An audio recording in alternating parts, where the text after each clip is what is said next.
Hello everyone, I'm Want to Mess and welcome to a new Raid Shadow Legends video. This week I'll be continuing my series on weekly Platinum Arena resets, talking about sort of the last 15 minutes or so of my offense as per usual, walking you through what I'm doing and why, the teams I'm using, etc. Then I'll be showing my defense with my defense log, and so let's jump right into it. So right here you see I've kind of gone back a little bit this week to using Siphi Double Rotos. There's a lot of very difficult offenses, and personally, I saw a fair number of nuke hegemons this week, so it kind of worked out for me. So, let's see. So I'm kind of searching for fights right now. I see a team that is very likely to be a nuke hegemon. When you pair sort of Lydia with Mountain King and then also hegemon, the whole idea is you want to obviously you want to try to kill people. So Mountain King alone can probably do that through shields, but if you start off immediately with a nuke hegemon, and then if Mountain King is able to take a turn against non-Siphi Double Rotos teams, aka if you bring like a Trunda in or something like that, even if you bring Krisk, if your nuke hegemon hits hard enough through the Trunda's initial shields, there's a very solid chance that Mountain King might be able to hit through the remaining bits of a Krisk shield, and then Lydia blocks revive. Suddenly that team is gonna have a really hard time with you. So now we see this team, a Tau member put this team in, and they definitely made a mistake, right? You see a Rector Drath, 5-star level 27, so this was a very big mistake by them. I am more than happy to capitalize on it. I've been trying to use Ethos a little bit more. He did okay this week, not amazing. Overall, I'm still a little bit disappointed in him, especially when compared to a Trunda. But against Mountain King teams, he did okay, I think. So obviously this team, the Necrit was protecting probably the wrong person. It was probably meant to protect the Duchess, so I had a pretty easy time just nuking that team, sleeping the Swift Parry Duchess, and then finishing her off. So now we're going to see another team here, another team with a Lydia. So my gut says that people that are running Lydia are probably running Nuke, and I was correct here. I believe, yeah, only one of my Rotoses gets procced, though, so a little bit unlucky here. So Siphi gets her buffs off. Lydia also puts up strength, and so this team is going to end up taking a little bit of time to finish off. So you'll see here, I'm a big fan of putting fights on full auto when I can. The game is significantly faster running on full auto. However, Mountain King tends to have somewhat poor AI on auto, and right there you see that it actually worked against me a little bit. I didn't turn the game off of auto in time to stop my Siphi from reviving.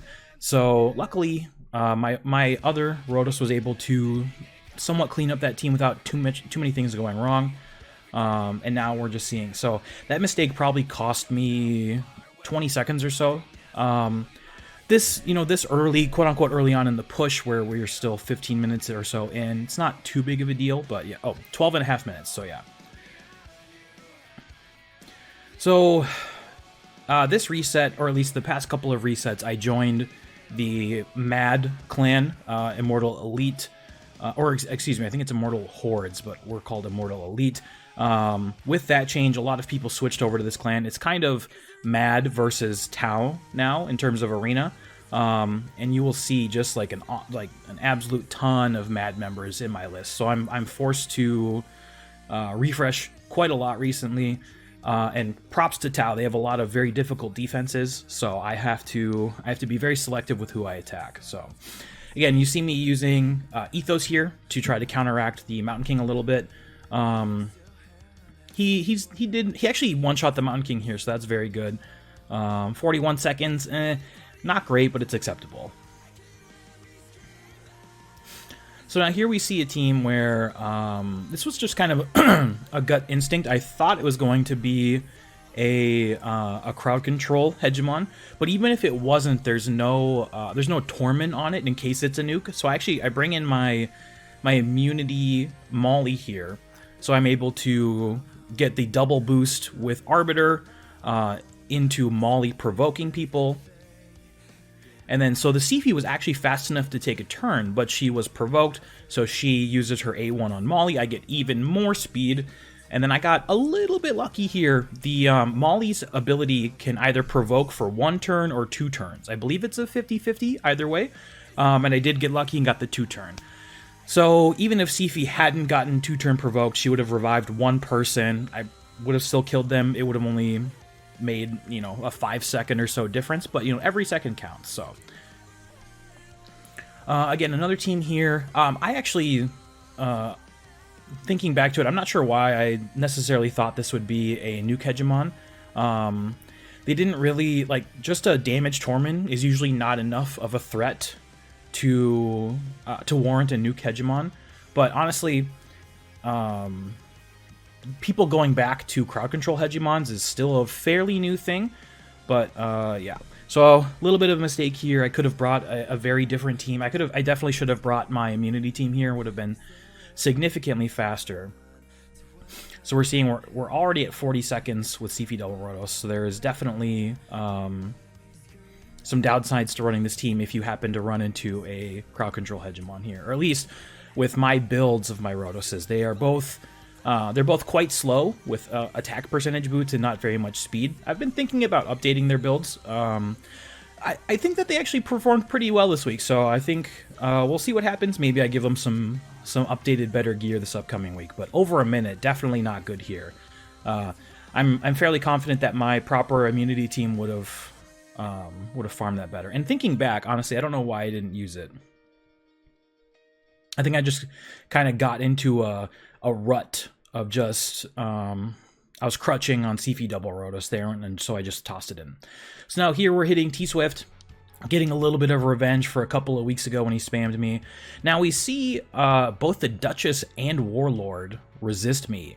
It's pretty strange to see somebody running 2 like full resistance champions. Most of the time you usually just run 1 resistance champion, usually a reviver, aka Duchess. I really don't know why he was running a resistance warlord here. I don't think resistance warlord does a whole lot, especially considering that this team didn't have any immunity buffs to activate his warlord anyways. So maybe he put I believe he has multiple copies. Maybe he put the wrong warlord in. Not too sure. But yeah, here we see another hegemon team. This one I'm very confident is not a nuke, because they're bringing in Arbiter, Trunda, and Gurgo. So that says to me that there's probably not any shields on their team, and if they ran a nuke hegemon, they would be extremely susceptible to Siphi Double Rotos. So that said to me, hey, they're going to run a crowd control, so I just brought in double Mollies, 1 in shield, 1 in immunity. Nice, easy cleanup. Now this team here, kind of a strange team. You don't really see Cardinal on defense too much anymore. I don't think she's really all that good, especially on defense. It kind of tells your opponent exactly what you're trying to do, or at least exactly what you're trying to cheese. So here, my gut said that if they're running Cardinal, that means that Cardinal isn't really like a good stall champion, because she revives whoever is dead with maximum turn meter, which means they're immediately going to go. So that says to me, hey, this team probably has damage. So they probably have, or at least it's meant to be a win condition. So I brought in Siphi Double Rotos, damage hegemon procs them, and I was able to clean it up pretty quickly. So now here you're seeing a lot of my pages are very heavily mad with a sprinkling of Tau defense, but as I said earlier, they're quite difficult. So I'm refreshing a couple times here, trying to find something better. I immediately jumped to the bottom, because at the bottom of the list is where the people for more points are. And you see, I actually paused there on, I believe that was Panda's team. I wasn't really prepared to hit a team like that. Hopefully I'm ready this week. So I eventually go back and I see another Lydia plus Mountain King plus Hegemon team. Pretty clearly shows that it is almost definitely a nuke hegemon, which means that it is a good, at least a decent enough team to hit with Siphi Double Rotos.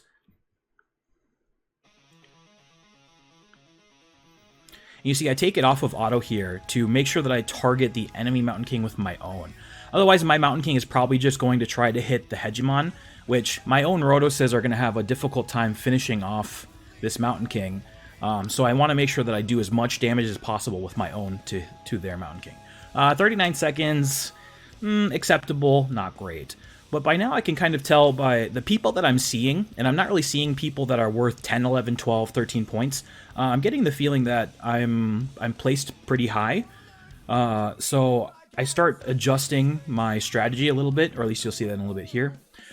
This team is, I guess I wouldn't say super common right now. I brought the Krisk. I probably could have brought a Molly here instead. There's really not too much of a threat here besides the Hegemon. This is just pretty much meant to just be a pure stall team. So here's a really important part here. And I intentionally used my Trunda's A1 there on Duchess. The Duchess was under a lot of buffs, not stripped at all. So if I had used my A3 there and killed possibly just killed Necrit, she still had her revive, so she would have revived Necrit, she would have revived Hegemon, both at 70% health. So I used the A1 just to stall a turn, let them go back around, and then I used A3. Now, unfortunately, the Siphi did get to reviving Necrit, and then Trunda A2. So we're over a minute here, so this is definitely not a quick fight here. So it did its job, right? That's just purely a stall team, and it stalled me. So it did its job. So yeah, once again, we're just kind of looking to refresh here. I scrolled to the bottom, and it's 4 Mad teams, and then I see this team here, where there is the threat of a Mountain King. However, there's no Nuke Hegemon to lower my initial shields, and there's nobody there to lock my Krisk out. So I feel confident bringing in Krisk here, huge shields, and then I can do ally protection. So you can see there, he doesn't even break the shields on my Trunda, so I'm not worried about it at all.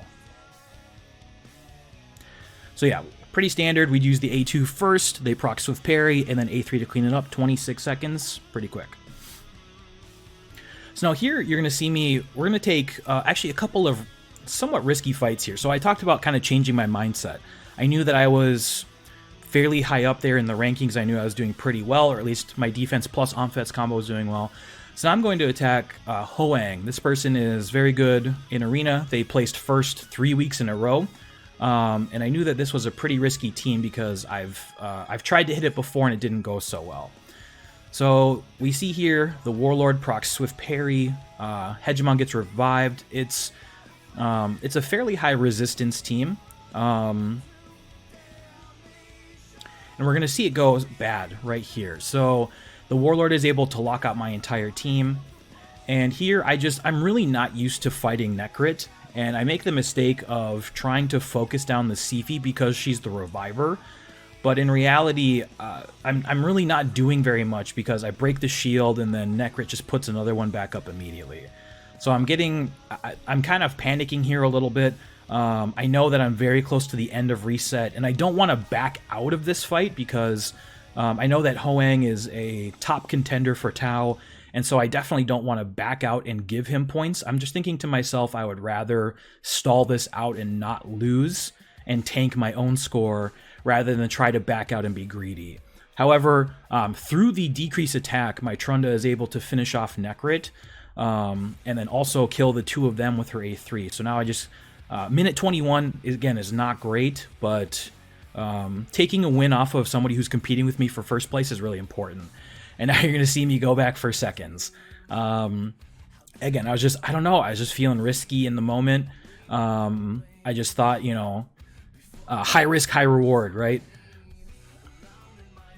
So, and plus, it was really important that with the Molly turn meter boost, the Siphi into Warlord combo did not work properly for him. So now here, I actually changed up the strategy a little bit, and I tried using the A2 on Siphi, even with the ally protection on. I figured that he's running a super high resistance Siphi, which means that she's not tanky at all, right? And there we go. I actually got very lucky. I got a fear proc on Warlord. So again, risking very, very risky offense. That second time I was confident I was going to get the win, but if Warlord hadn't been feared there, if he had used his A3, obviously it would have taken significantly longer, and maybe my placement would have been a bit different this week, but we risked it, and we did okay. So now here we see another team, right? Mountain King. So no Lydia here, but Mountain King plus a Hegemon. And you see, that's what people are trying to do there, right? So that's through very big Krisk shields and ally protection. They almost killed my Trunda. Somebody who doesn't have quite as good of a Trunda as myself, the Mountain King definitely would have killed her there, stalled me way out, and not nearly would have done as well. So you see I have 24 seconds left here. Maybe I could have refreshed to find somebody else, but I saw this team at the top and it looked like maybe I could farm it quickly, but I definitely, if I was going to go for just a really fast win, I probably should have tried to refresh once to find something different. This is a double revive team with Mountain King, so I knew for a fact that I had to bring in my Ethos instead of Trunda for if I wanted to like be consistent. So that was probably just a bad choice there by myself. Now, we got a little bit lucky there. The Siphi passive unfreezes me. She has a, I believe, 50% chance just to remove freezes. And it ends up being 30 seconds, which is awful close. If I had gotten a little bit luckier there with my Ethos damage on the initial hit, maybe I could have gotten that win in there and gotten first place. But we'll see right here, I get second place. And checking the points afterwards, I missed first place by literally 2 points. So, big congratulations to Panda. He took first place. It was a really competitive week. It was really fun this week. So, yeah. So, I will show my defense here in a second, show my defense log, and then we will wrap up the video. All right, so we see here, that's my defense. I ran the same defense as last week. I am not going to show the stats because it did work pretty well this week. So you'll see I had a couple losses up there at the top where Tao was focus firing me, but we have a good chunk of wins in there, and there was a very good gap in time where people just weren't hitting me. So overall, I think my defense did really well this week.